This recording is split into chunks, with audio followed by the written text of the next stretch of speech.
Сегодня в Центральной соборной мечети люди с ограниченными возможностями здоровья приняли участие в благотворительном обеде. Акция была приурочена к священному для всех мусульман празднику Ураза-Байрам. Традиционно после обеда всем пришедшим вручили подарки. Подробнее расскажет Регина Шигапова.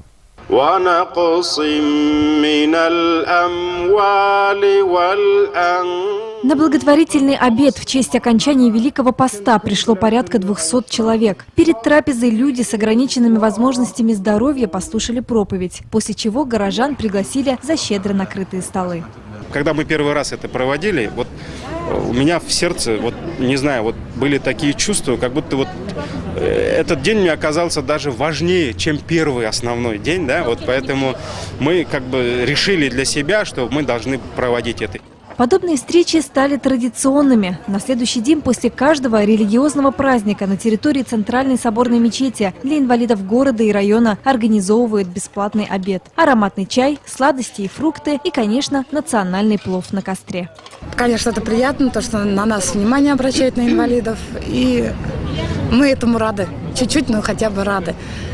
Хотя бы, вчера мы в Челны ездили, нас тоже вчера там угощали. Сегодня здесь . Очень вкусно, очень вкусно. Все хорошо приготовили, очень хорошо организовали, спасибо. Все, отлично все. Очень приятно, то, что есть такие люди, которые помогают заботиться о нас, о таких людях.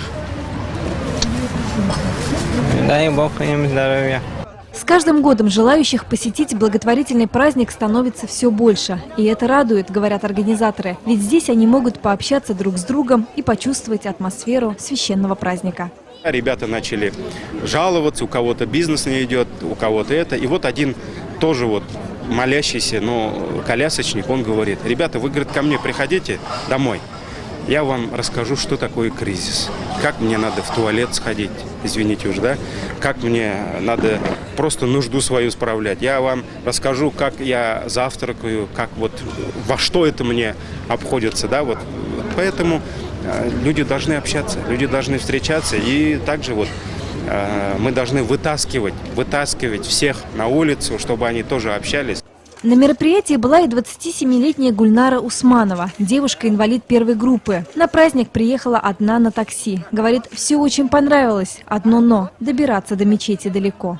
Было бы хорошо, если автобусы организовали, потому что сколько народу здесь, и развозили бы. Это было бы только плюс. После благотворительного обеда каждого пришедшего ждал небольшой презент от мечети. Регина Шигапова, Максим Галимзянов, телеканал «Эфир», Нижнекамск.